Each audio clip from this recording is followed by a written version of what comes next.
பெண்கள் ஏதாவது பொது இடத்துல தவறுகள் செய்யும்போது விமன் அப்படின்னு சொல்லிட்டு ஒருத்தர் வந்து காஃபியை குடிக்கிற மாதிரி அப்படின்னு காஃபியை குடிப்பேன். அந்த வீடியோ ஒன்று போட்டு ட்ரோல் பண்ணுவாங்க. பரவாயில்லையே, கொஞ்சம் மெச்சூர் ஆகிட்டாங்களே, அந்த டெம்ப்ளேட்லாம் இப்போ யாரும் யூஸ் பண்ணுறது இல்லையே அப்படின்னு நினச்சிக்கிட்டு இருக்கும்போதே இந்த ஒரு வீடியோ கண்ணில் படுது. இந்த வீடியோவோட கமெண்ட்ஸில் பூரா அந்த காஃபியும் உமன் அப்படின்னு போட்டு வச்சிருக்காங்க. சரி, அப்படி உமன் அப்படின்னு போட்டு அந்த காஃபி சிம்பிளை போடுறதுக்கு இங்கே என்ன நடந்திருக்கு, இங்கே என்ன ஒரு பொண்ணு வந்து என்ன தவறு பண்ணியிருக்கு அப்படின்னு பார்த்தோம்னா, இந்த ஒரு சம்பவம் ராஜஸ்தானில் நடந்ததா சொல்லப்படுது. அந்த கார்லையும் ரெஜிஸ்ட்ரேஷன் ராஜஸ்தான் நம்பர் தான் போட்டிருக்கு. அதாவது ஒரு ஃபேமிலி வந்து ஒரு 4 waysல உள்ள ஒரு மோட்டலுக்கு கார்ல போகுது. அந்த கார்ல ஒரு ஆணும் ஒரு பெண்ணும் டிராவல் பண்ணிருக்காங்க. அந்த காரை ஓட்டிட்டு வந்த அந்த ஆண் நபர் என்ன பண்றாருன்னா, ஏதோ வாங்குறதுக்காண்டி அந்த இடத்துல வண்டியை நிப்பாட்டிட்டு போறாப்ல. ஆனா ஹேண்ட் பிரேக் போட மறந்துடுறாரு. அந்த கார் பாத்தீங்கன்னா பிரேக் இல்லாததுனால அப்படியே பின்னாடி லைட்டா மூவ் ஆக ஆரம்பிச்சு. அந்த காருக்குள்ள இருந்த பெண்ணுக்கு வந்து என்ன பண்ணணும்னு தெரியல. டக்குன்னு அந்த ஹேண்ட் பிரேக்கை எப்படி போடணும்னு தெரியல. பாத்தீங்கன்னா வெளியில வர ட்ரை பண்றாங்க. ஆனா வர முடியல. கார் நல்லா வேகமா பின்னாடி போகுது. அப்படியே அந்த கார் பின்னாடி போய் அந்த நெடுஞ்சாலையில உள்ள அந்த டிவைடர்ல போய் மோதி நிக்குது. அவங்க நல்ல நேரமா என்னன்னு தெரியல. அந்த நேரத்துல எந்த ஒரு வண்டியும் வரல. கனரக வாகனம் எதுவுமே அந்த ரோட்ல வரல. எந்த ஒரு பெரிய அசம்பாவிதமும் நடந்துராம அந்த பெண் தப்பிச்சிருக்காங்க. ஆக்சுவலா அவ்வளவுதான் நியூஸ். இதுல கமெண்ட்ஸ்ல எல்லாம் போயிட்டு women அப்படின்னு போட்டு அந்த காஃபி குடிக்கிற மாதிரி இதெல்லாம் போட்டு ட்ரோல் பண்ணிட்டு அந்த மாதிரி கமெண்ட் பண்ணவங்களுக்கு மட்டும் நான் சொல்லிக்கிறேன்,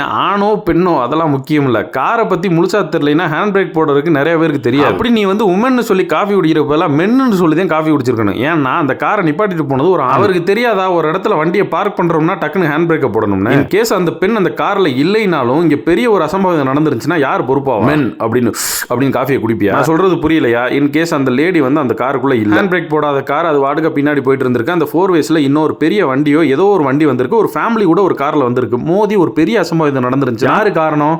அந்த ஆம்பளையால் தானே காரணம். அந்த காரை நிப்பாட்டிட்டு போன அந்த ஆம்பளையால் தானே காரணம். என்னடா பைத்தியக்காரத்தனமா இதுக்குள்ளலாம் ஜெண்டரை கொண்டாடிய? காரை பத்தி முதல்ல எஜுகேட் பண்ணணும். வீட்டில் உள்ள குடும்பத்தில் உள்ள எல்லார்ட்டையும் இதுதான் ஹேண்ட் பிரேக். திடீர்னு நம்ம கார் மூவ் ஆகுதுன்னா இந்த மாதிரி ஹேண்ட் பிரேக்கை பிடிச்சி இழுத்துருங்க. வண்டியை அவங்களுக்கு முழுசா ஓட்ட பழகி கொடுக்கலைனாலும் இந்த மாதிரியான பேசிக் திங்ஸா அவங்களுக்கு சொல்லி கொடுக்கறது ரொம்ப நல்லது. ஆணோ பெண்ணோ எல்லாருக்கும் எல்லாம்லாம் தெரியாது. இந்த மாதிரி கமெண்ட் பண்றவங்கள ஒரு சைடு ஓரம் தள்ளிடலாம். ஆனா இதை மட்டும் கண்டிப்பா பண்ணிருங்க. நீங்க கார் வச்சிருக்கீங்க அப்படின்னா இந்த வீடியோ பார்த்தியா? வீடியோல எதுவும் நடக்கல. அந்த ஹேண்ட் பிரேக் போடாம போனதுனால நடந்திருந்தா பெருசா நடந்திருக்கும். அதனால எங்கேயாவது ஒரு வண்டி நிப்பாட்டுறீங்கன்னா பக்காவா ஹேண்ட் பிரேக்கை போட்டோமா அப்படின்னு பார்த்துட்டு அதுக்கப்புறம் இறங்குங்க கீழே. வீட்டில் உள்ளவங்களுக்கு கார்ல உள்ள பேசிக் திங்ஸை கண்டிப்பா சொல்லி கொடுத்துருங்க. ஹேண்ட் பிரேக் எப்படி போடணும், பின்னாடி டிக்கி எப்படி ஓப்பன் பண்ணி ஆன் பண்ணி எப்படி ஆஃப் பண்ணணும், வண்டி இன்ஜின் ஆன் பண்றதுக்கு முன்னாடி ஹேண்ட் பிரேக்கை நம்ம ரிலீஸ் பண்ண, ஏன்னா இன்ஜின் ஆன் ஆகிறதுக்கு முன்னாடி பிரேக் அப்ளை ஆகாது. இந்த மாதிரியான பேசிக் திங்ஸை சொல்லி கொடுத்தே ஆகணும். அது நம்மளுக்கும் நம்மளை சுத்தி உள்ளவங்களுக்கும் ரொம்ப நல்லது.